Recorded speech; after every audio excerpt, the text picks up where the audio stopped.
Beha'Aloscha, we are on page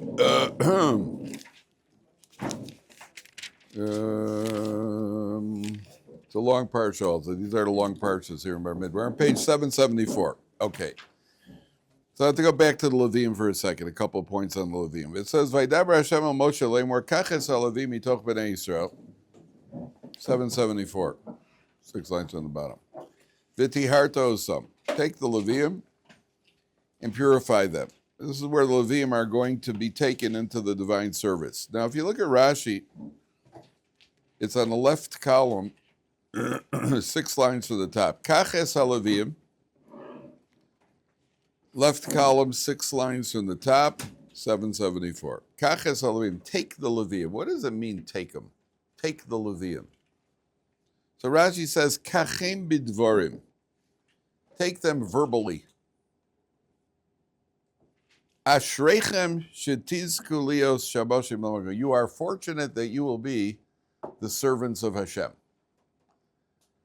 Why is Moshe Rabbeinu need to do this? And why? It sounds like there's a little convincing that's needed. Hey guys, I want you to listen. You're just fortunate to be at Ohr Somayach. I'll tell you. Okay. It's really a good thing. You're probably never going to earn more than about, a low middle income salary. But really, you're fortunate. You'll be serving Hashem. Learning kolol. Come on. It's a great life kolol. Even though you struggle to pay the bills. What? That's exactly the point. The Levim are going to go into the land of Israel. They don't get a portion in the land of Israel. They're given certain cities, but they are not assigned the cities. They don't have their own portion like the other tribes do. And they're going to have to live on handouts. You give Meiser. The Levim live on, every Jew who has produce, you give 10% to the Levi. 10%. It's a nice chunk if you're a popular Levi, so you'll be doing okay. But if you're not a popular Levi, so then you're going to be living on it's going to be slim pickings. So the kachem bidvorim is that Moshe Rabbeinu, tell them, by the way, let's look at the bright side. I remember I've told you an optimist is wrong just as often as a pessimist. It's just that the optimist is happier. So let's look at the bright side. The bright side is that you're fortunate. You've been chosen to serve HaKadosh Baruch Hu. And a person should look at it like that way. A person should always look on what is positive in his life, because people sometimes think that if they change their life situation, they'll be happier. But often you're just trading one problem for another. And a lot of people think, well, the grass is always greener in Colombia, but the what do you call it? It's certainly more powerful, more potent. The grass is greener on the other side, but at the end of the day, it often happens. The guy switches jobs. I have a rule in life. I'll tell you a very important rule. Life is basically lived in 5 zones. There are 5 zones. There is where things are unbelievable great. There's where things are good. There's where things are okay. There's where it's a bit of a hassle, and there's where chas v'shalom things are terrible. The outside zones where things are magnificent and things are terrible are not the regular zones of life. Once in a while, the guy wins a lottery. Once in a while, you get the big promotion. Once in a while, something great happens. It's just great. Great doesn't last. Great then goes down to good. Chas v'shalom, a person suffers a loss, that also doesn't last that long. It's bad, it happens, but then life isn't lived in that zone. Life is lived in these 3 zones. The rule is that in the extreme zones where things are great or things are really bad, you don't make any decisions at that point. If you're going out, you're trying to decide if you should marry a girl or not, and it's magnificent, don't make any decisions there, because that's artificial. It doesn't stay magnificent. It's good, they make a decision. Magnificent is artificial, especially in choosing a wife. Magnificent is artificial. I'll get to you what it's like. When it's bad, something's terrible, you don't make a decision, because then the person's just deciding pure emotion. When things are good, don't change good. Don't change good to make it great, because no matter what you change it for, it's not going to stay great. So what did you trade for? You traded good for good, so you may as well stay with the good that you have. If things are a bit of a hassle, then you have to think about trade changing. Life is a bit of a hassle right now. I don't know, maybe I could change jobs, maybe I could change cities, maybe I could change. Life's a hassle. Things are not going well. It's not terrible, but it's just things are, it's a day-to-day grind and it's not going well. Then you could think about it. You can think about it rationally. Things are okay, generally leave it okay. But the extreme zones, you never make decisions there. You don't make decisions there because it doesn't last. It's all artificial. It happens once in a while, something magnificent, but you can't make decisions there because then you're completely consumed by emotion. What were we going to ask? What's your name? I'm Matthew. Matthew, what were we going to ask? I was just curious because I think what you're talking about is materialistic. What's the question? The question really is, I think you're talking about the materialistic things. You're not talking about like spirituality, like in the sense of like being religious. Am I correct? I'm talking mostly about, I'm talking about life. So, yeah. Because people can change. What's the question? The question is like in regards to religion, like you believe in God, or like how you believe in God, like how you practice Judaism, like how does that change between five different zones, even in the extreme sense of being? It's a good question. I don't know. I'm talking about the materialistic world. Okay, you're right. In the religious world also, there is that idea of being in a religious frenzy. The person can be in a religious frenzy, which is never healthy. A Baal Tshuva, a guy who comes to religion late in life, and at a later stage of life, somebody who finds Yiddishkeit, and all of a sudden he's riding a horse, and the next thing you know, 2 weeks later he's sprouting payas, and he's wearing a garter, and he's already dressed in black. That's not healthy. It's not balanced. That's not balanced. It's got to be taken very, very, very, one step at a time. One step at a time. There are times in religion, the difference is that there are times in religion where it's a bummer. I just don't feel like getting out of bed this morning and going to Minyan. I'm tired. Right? You have to. And there are times where it's great. That was a good Shabbos nap. I think I'll take another one. So there are times but I'm talking about more in general life circumstances where people make this mistake of trying to change their life circumstances. And often all you're doing, you don't go, if it's good, say, thank you, Hashem, that my life is good right now. Don't try to make it great. And it's a mistake that people make. Sometimes people have a decent amount of money. I have a friend who's in diamonds. And he was doing very well. He's doing very nicely in diamonds. And he said to me once, he's contemplating going for the big one. Apparently there was some deal that's right. But the problem is when you go for the big one, you could also end up flat on your face. And he was contemplating going for it. I don't think he ever did. I think he played. And that's a rule in life. Listen, things are going well. What do you want the big one for? What's going to change? What are you going to do? What are you going to buy a yacht? I mean, what are you going to do? Then try to get to Gaza? What are you going to do with what are you going to do with your if you got all that money? And it's ideal that a person should really look at their life and feel. There's always a question: what would you do if you won $500 million? They have these mega millions. What would you do? What would change in your life if you won $500 million?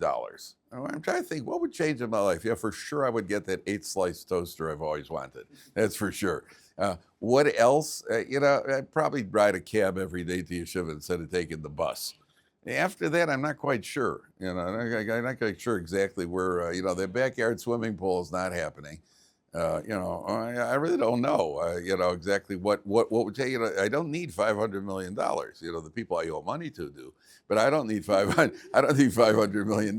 So what would change? Okay, make it certain things. I don't need $500 million to make my life easier.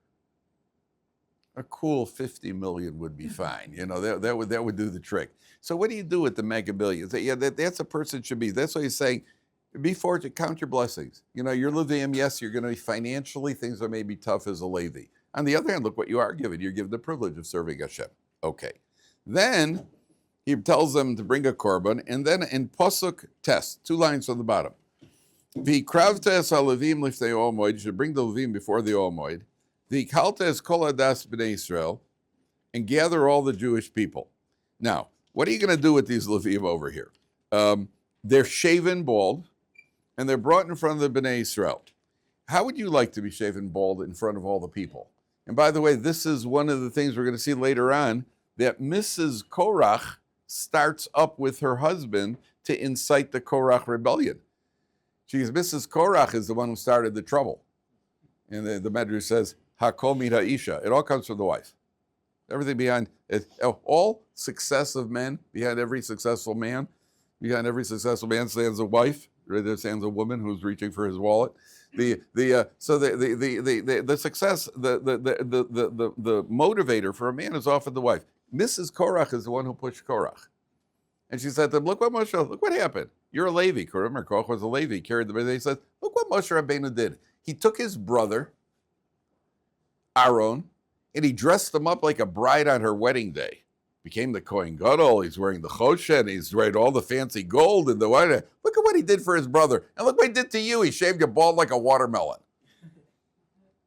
So Korach said to his wife, yeah, but he did it to himself too. Because Moshe Rabbeinu was a Levi also. Moshe Rabbeinu was also shaven bald.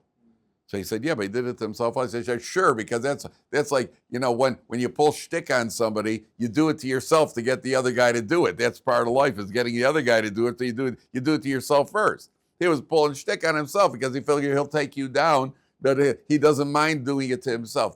She incited him. It came from here. So I heard Ramosha Sternbach Shlita, he said, why did the Levium go through this? And then look what happened. One more pasuk. The Kravtes Levim Lifnei Hashem, you bring the Levim, top of 776.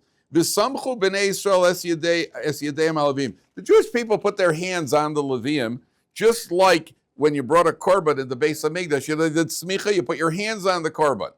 So you're bringing in these Levites, they're shaven bald, and then the Jewish people then put their hands on them as if the Levim are all sacrifices for the Jewish people. Why is this happening? Why does that? So the Ramosha Sternbach says, in our day and age, who are the Levium? Who are the Levium? Who are the ones who are serving Hashem? It's the guys who are involved in learning Torah full time. And what do they go through?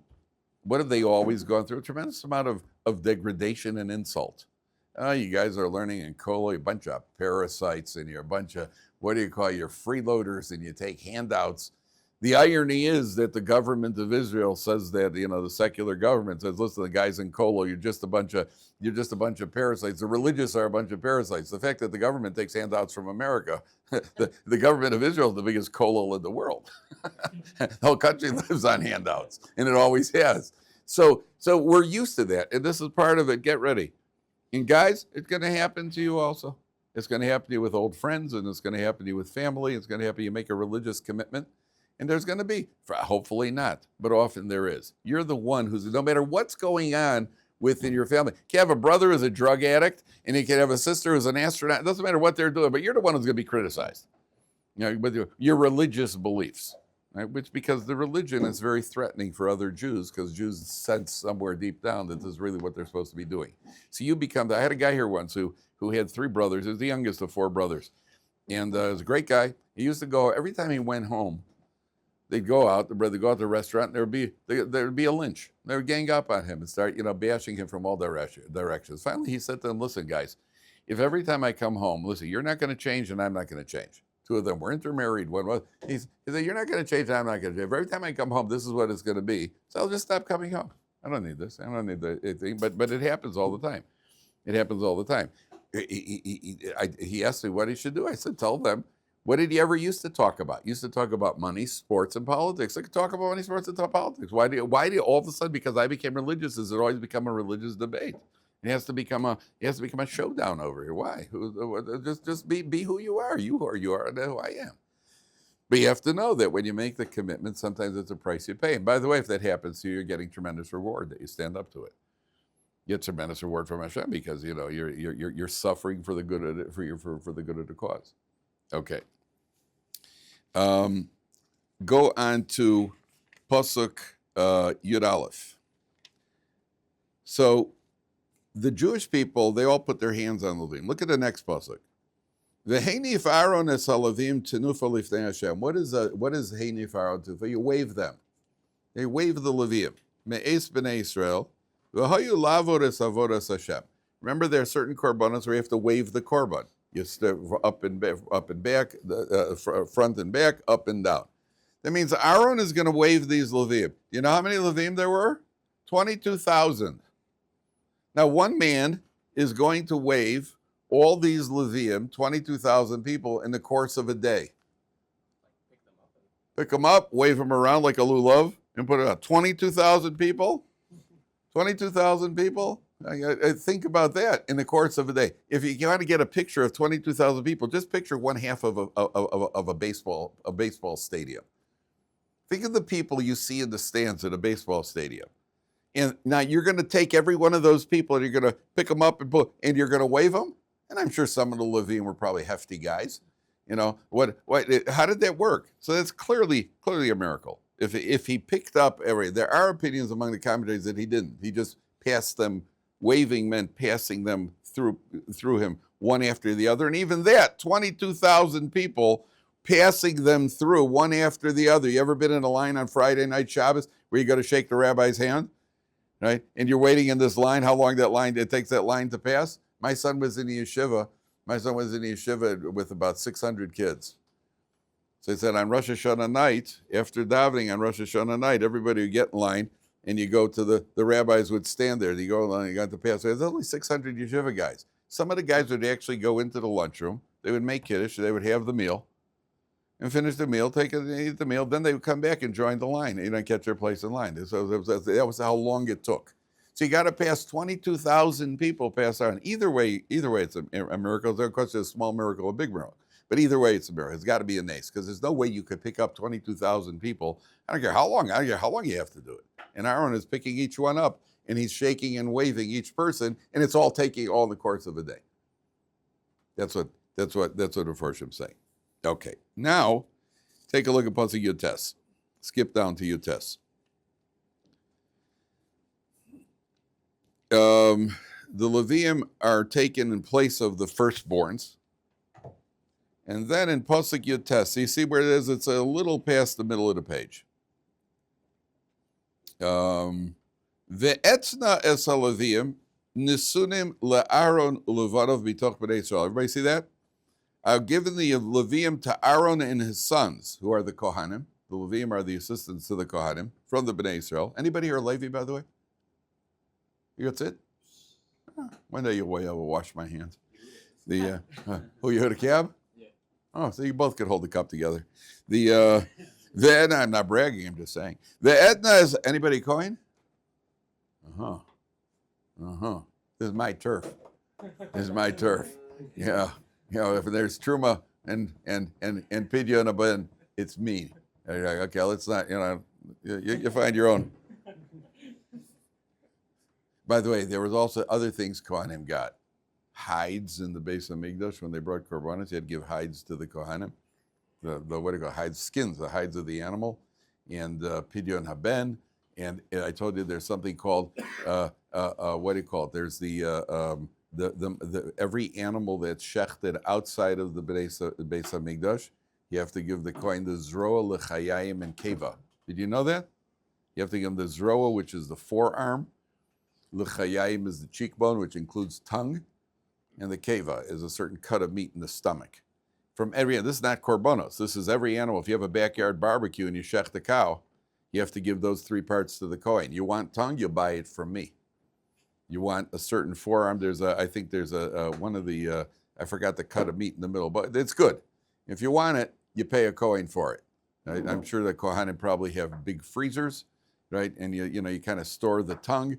And the wife, if you like tongue, it's going to cost you, right? No discounts. Ve'etna es haleviim. Any takers? Any givers? First of all, ve'etna es haleviim nesunim la'aron levana mitoch bnei Yisrael la'avodas avodas bnei Yisrael ba'oed olamoid. They're going to serve in the olamoid ulechaper al bnei Yisrael, and there'll be an atonement for the Jewish people. V'lo yeh b'vnei Yisrael negev b'geshes b'nei Yisrael el hakodesh. And that way there will only be no plague. The Jewish people should not approach the holy area. Now, if you notice in this pasuk, does anything stand out? I'm going to read the pasuk fast again. Ve'etna salevim nesunim la'aron levanov mitoch b'nei Yisrael la'avodas avodas b'nei Yisrael b'ol me'lechaper al b'nei Yisrael v'lo yeh b'vnei Yisrael negev b'nei Yisrael b'geshes b'nei Yisrael el hakodesh. Anything stand out now? Close, 5. Good guess, though. It says B'nai Yisrael 5 times in the pasuk. It says B'nai Yisrael 5 times in the pasuk. Why? In one pasuk. I mean, we know what we're talking about. You could have just said them. Why do you have to say B'nai Yisrael? Very good, Eitan. Good, you noticed it. But it's 5. So take a look at Rashi. Left column, top line of Rashi. Ve'etzna. Chamisha pe'abim ne'emar B'nai Yisrael b'mikra zeh. 5 times it says the B'nai Yisrael's name in this pasuk. Rashi noticed it too. What for? Lehodia chibason. To let us know how beloved they are. Shenichbelu azkarosein b'mikra echad kaminyan chamisha chumshei Torah. Their names were mentioned 5 times, like the number of the 5 books of the Torah. The Kach Reisi B'Bereshis Rabba. What's going on? Why right now does it want to tell us how beloved they? You know, sometimes if you say somebody's name over and over, that shows how beloved it is. When you say your child's name, you keep calling him by the same name over and over, you call a child, it's a sign of belovedness. So 5 times it says, why now? Why now do we need to indicate how beloved the Jewish people are? Anybody got an answer? What do you say? Show that even though the Levium have to be, taken in to make up for the sin of the golden calf, Hashem still loves the... Very good, very good. In other words, look what we've had over here. First, we talked about the roles of the Kohanim. Then we talked about the roles of the Levium. Well, where do we fit in over here? Right, we're just guys on the bench. I mean, where do we fit in? No, the Jewish people are beloved also. And what is the way to be most beloved? 5 times? Why didn't it say their name 7 times? Why didn't it say their name 19 times? Why did it say 5 times? Says Rashi, like the 5 books of the Torah. Teaching you what? You want to be beloved, HaKadosh Baruch Hu? Everybody can be beloved. You know how? Study Torah. 5 books of Torah and you're beloved. You don't have to be anything else. Do you know that the Gemara says that if you have a mamzer, you know what a mamzer is, right? A mamzer who is a Talmud Chacham, who's a Torah scholar, a mamzer. It wasn't his fault. He became a mamzer. He was born a mamzer. But he learned Torah, became a Torah scholar. He takes precedent in honor over a Kohen Gadol who is an ignoramus. The Mishnah. Mamzer Talmud Chacham comes ahead of a Kohen Gadol who's an Am Haaretz. Why? Because he studied Torah. And at the end of the day, that's the most important. And you could be beloved. Every Jew has an opportunity to be beloved by Hashem. Obviously, you have to do all the other mitzvahs. But if a person studies Torah, he becomes beloved by Hashem too, no problem. So it's there and it's available. Now, I want to show you something very interesting, insight into human nature. Next section of the Torah begins like this, page 776. Very interesting attitude towards Yiddishkeit. Vaydaber Hashem el Moshe b'midbar Sinai b'shana ha'shenis l'tzeisa me'eretz Mitzrayim b'chodesh harishon le'mor. I'm going to hit you with a question, gentlemen. Hashem speaks to Moshe, V'yasu v'nei Yisrael es ha'pesach b'moado. The Jewish people should bring the korban Pesach. Now remember, what day is that on? The 14th of Nisan. They're in the dead. They built the Mishkan, and they're about to bring. And Hashem says, "Bring the korban Pesach." Why is there a special command needed here? Because normally the Pesach should be brought where? In Eretz Yisrael. Very good. And so there's a special command while you're in the desert with the Mishkan, bring the korban Pesach. But look at Rashi. Rashi says there's a criticism over here. Look at Rashi. It's the right column of Rashi, 5 lines from the top. The Jewish people are actually being criticized. What does he say? Parsha shebarosha sefer lo nemra ad Iyar. The first part of the book of Bamidbar wasn't said till the month of Iyar. What month are we in now over here? Nisan. Lamadata she'ein seder mukta mumuchar Torah. There's no order. The Torah is not bound in a written order. Sometimes things are reported in the chronology is reversed. Says Rashi, Vilama lo pasach b'tu. So why didn't you start? Okay, that didn't tell me why. You just told me what. Well, okay, that begs the question. So why not say it in the order that it should be said in? Mipnei shehu k'dusan shal Yisrael. There's a criticism of the Jewish people. Shekol arboim shana shehoyu Yisrael b'midbar lo hikrivu ela pesach ze bilvad. 40 years in the Midbar, this was the only korban Pesach they brought. 1 second. Why did they bring this one? Special command by Hashem. Even though the korban Pesach is supposed to be, here's where the Gemara, the thumbs come up, gentlemen, like switchblades, right? Even though the korban Pesach is supposed to be brought here to the Beis Hamikdash, Hashem says, here I'm making an exception, bring this one. But you get criticized. It's the only one that you brought. You didn't bring it for 40 years. You didn't bring another Korban Pesach. I don't understand. In order to bring one, what do we need? What do you need to bring one? A special command. So what are we being criticized that there's no that we didn't bring the Korban Pesach? Why are we bring a special command? Neria? I have another question. This isn't the only time they had a Korban Pesach in the Midbar. They also have one piece of chicken. We're talking about the Korban Pesach, though. We're talking about it's not the original. Obviously, Rashi means only the Korban Pesach, obviously. So why are they being criticized? Why are they being criticized? The answer should be obvious. Well, what are you doing in the Midbar for 40 years? Why did you end up in the Midbar for 40 years? You're right. What do you want? I didn't do my homework. Why didn't you do my homework? Because I wasn't here in school yesterday to hear the assignment. Why weren't you in school yesterday to hear the assignment? Because you suspended me for selling drugs. All right. So whose fault is it that you didn't hear the assignment? My fault or your fault? What are you laughing at? It's a good part also. Whose fault is it? My fault or your fault? I'm only using an example, Aaron. Whose fault is it? My fault or your fault? It's your fault for putting yourself in a position where you're now not capable of doing this. So the Jewish people, exactly, what happened? Why did you get 40 years in the desert? Because you sent the spies. The whole incident with the spies, your fault, not my fault, it's your fault. And therefore, you only did one Korban Pesach. Look what it cost you in life. So sometimes in life, you're blamed for something which you didn't even have access to. But why didn't you have access to it? Because you took yourself out of the running before that. So the Jewish people are criticized. That's the only Pesach they brought. That's the criticism of Jewish people. Okay, now, this is what Arya is bringing up. So look down towards the bottom of the page. So the Jewish people, they do the Korban Pesach, which, by the way, is also miraculous because there are 3 Kohanim. There's Aaron and 2 sons who now have to sprinkle the blood for 600,000 Jewish men and women. So you got a billion of people here are all bringing Korban Pesachs, and there are only 3 Kohanim to work the Mizbeach, which itself is a nace. But then it says like this. There were people who were actually tamei. And somebody who's tamei cannot participate in the Korban Pesach. That's a halacha. V'lo yachlu lasos ha-Pesach bayomahu, vayikrevu lifnei Moshe v'lifnei Aaron bayomahu. So they came to Moshe and Aaron. Moshe and Aaron are sitting in the base medrash. And he got these people who are tamei. Who were these people who were tamei from having come in contact with a dead body? According to one opinion, they were carrying Yosef's bones. They were the one in charge of Yosef's bones. And the other opinion is that this is Mishael and Eltzaphan who had to pull Nadav and Avihu out of, remember Nadav and Avihu on the day of the inauguration, they brought a Keturah that was not invited. So they died. So now Mishael and Eltzaphan, they were their cousins who Moshe Rabbeinu said, pull them out. So they had to take the bodies out, and now they became Tameh.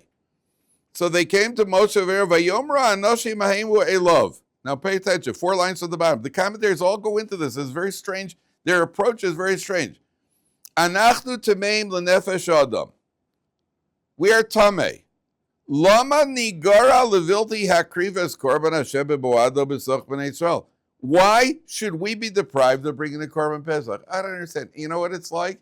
It's like me going to the Air Force and saying, listen, you know, I don't know anything about flying F-16s. Why do I have to lose out and not be able to fly the F-16s? Well, you just told us, didn't you? You just said because you don't know anything about flying F-16s. So I go to, sorry, I'm scared of heights. Now, why does that disqualify me? Now, why should I lose out on flying F-16s? Well, you just told me why you lose out. So what do they come to Moshe and says, we're tamei, but why should we lose out?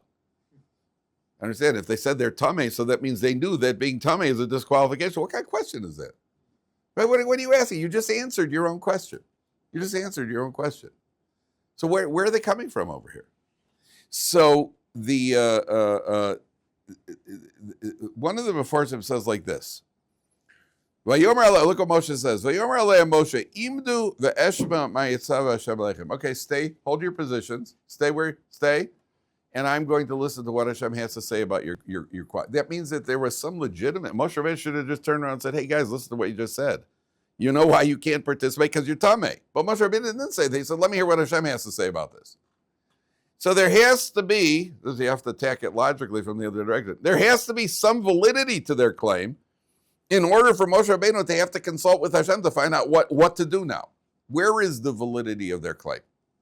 The validity, the Mefarshim say, the validity of their claim was, they're saying, listen, there's a principle that one mitzvah causes another mitzvah. You can't lose out by doing a mitzvah. You don't lose out in life by doing a mitzvah. Even if it costs you money, even if you think you lose out, at the end of the day, you won't lose out. We were involved in a mitzvah.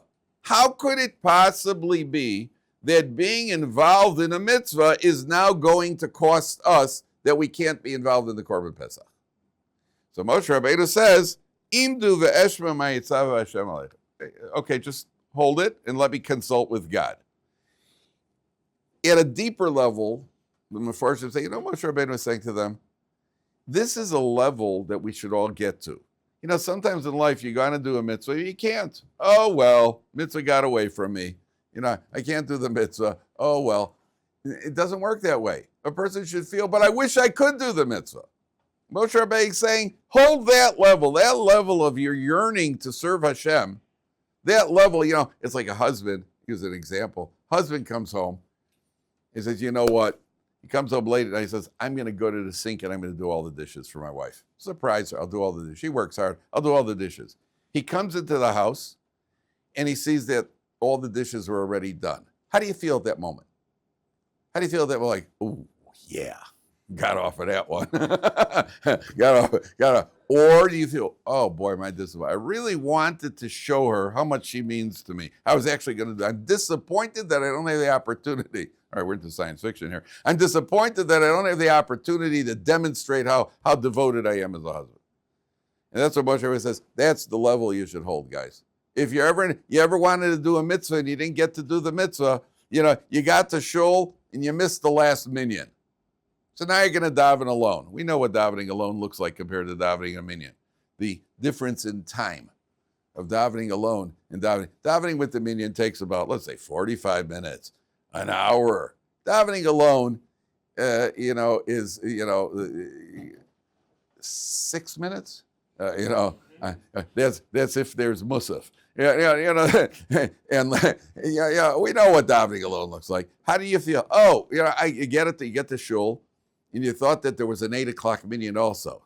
Then you find out, oh no, the last minyan is at 7 o'clock. There's no 8 o'clock minyan. How do you feel at that point? Right. Oh well, missed minyan. Oh shucks, I guess it's going to be an 8:15 breakfast for me today. Right. No, it's supposed to say, oh wow, I had an opportunity, I lost the opportunity. That's what Moshe says to them. Moshe says to them, you should live with that yearning to want to do the mitzvahs. Number one. Then Moshe consults with Hashem, and then Hashem says, listen, you're right. You were tamei. You're doing a mitzvah. There is makeup for you. I can't let you do the Korban Pesach now because you're tamei. That's the rule. But you won't lose out. There is a makeup for it, which is the Korban. What Neri was referring to is the Pesach Sheni, which is on the 14th day of Iyar. But there's a very big difference between Pesach Sheni and Pesach Rishon, because the first Pesach, there's no chametz in the house. You have to clean out the chametz. The Pesach Sheni, there is. And that's where the Pesach Sheni comes up. The Pesach Sheni is the makeup, and then in Eretz Yisrael, when they had the Beis HaMikdash, somebody who for extenuating circumstances could not do the first Pesach, then they would be involved. They'd make the Pesach Sheni. Okay. Now, take a look at, skip on to Pasuk Perik Tes. That's what we wanted to say over here. Page 780. 780 in the middle, right in the middle of the page. There's a very intriguing little episode here. And I'll challenge you and see if you can pick it up. Uviyom hakimes ha-mishkan, right in the middle of the page. On the day the Mishkan was erected, Kisa he'onan es ha-mishkan le'ol ha'edus. The cloud covered the Mishkan. Uva erev, in the evening, Yeah, al hamishkan kimare esh ad boker. In the evening, there would be an appearance of fire. I thought, that's pretty cool. Every day, there was a cloud. In the evening, there'd be this appearance of fire till morning. And this was happening on a regular basis for 40 years. On a regular basis. That's pretty impressive. Kain yiyeh tamid. That's how it always was. He'anan yichasenu. The cloud would cover it. Umare esh laila. In the vision, in the appearance of fire at night. Okay. So there are two ideas here. The first one is there's a slight difference in these two psukim. Can you pick it up? Look at the two psukim again. Tezvav and then Tezzayin. There's a very slight difference. Can anybody pick it up?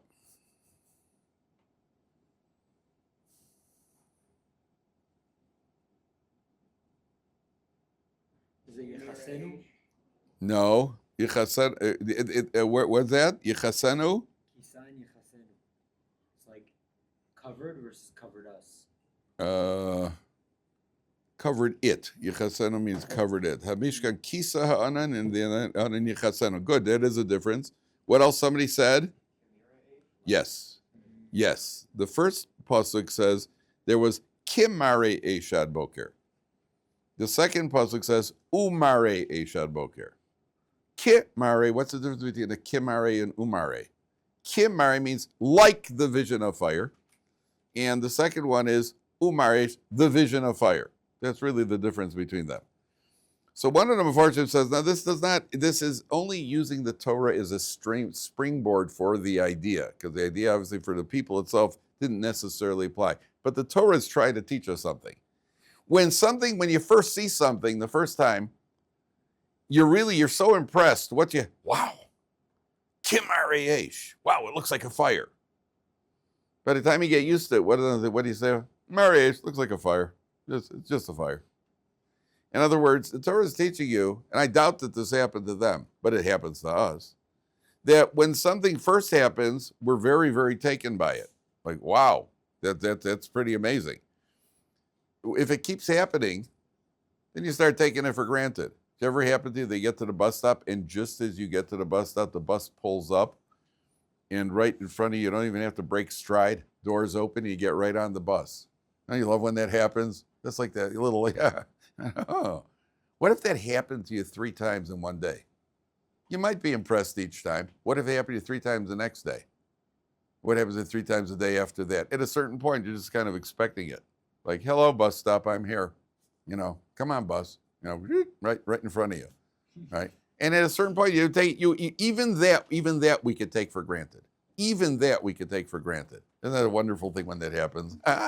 And you get on, and there's a nice seat for you, right? But even that we could take for granted. Even a fire from heaven we could take for granted.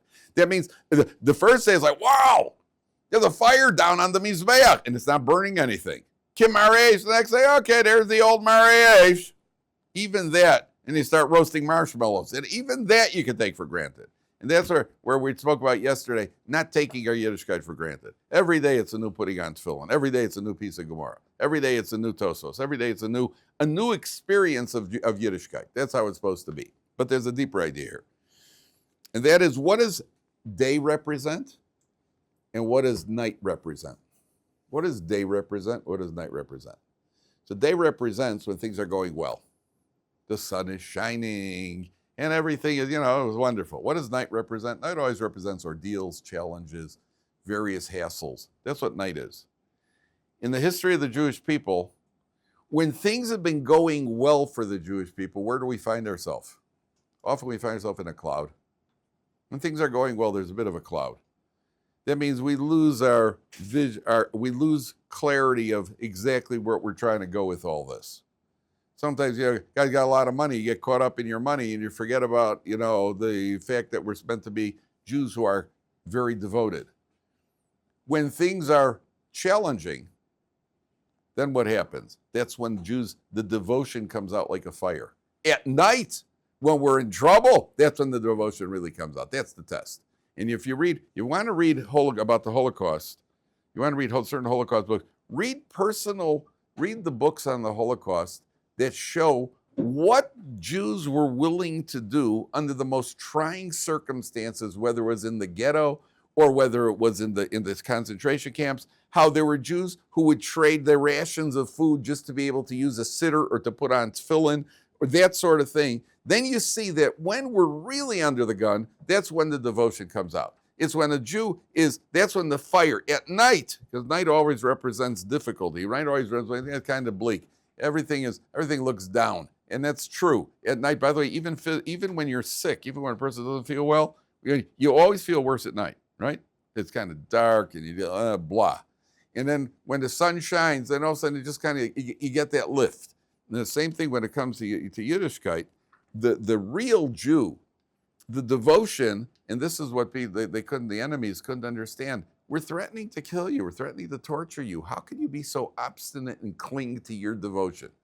That's the fire of the Jew that comes out. The fire of the Jew is at night. That's what the Torah is telling you. That during the day, on the Mishkan, which each person is, each one of us is a Mishkan, during the day, so then there's a bit of a cloud. Things are going well, we get distracted. It's true. What can you do? It's true. When things are going well, we get a little distracted. When we're really, really pressured, that's when the real fire of the devotion of the Jew comes out. Okay, we'll stop here, gentlemen. We'll continue tomorrow. I got to run.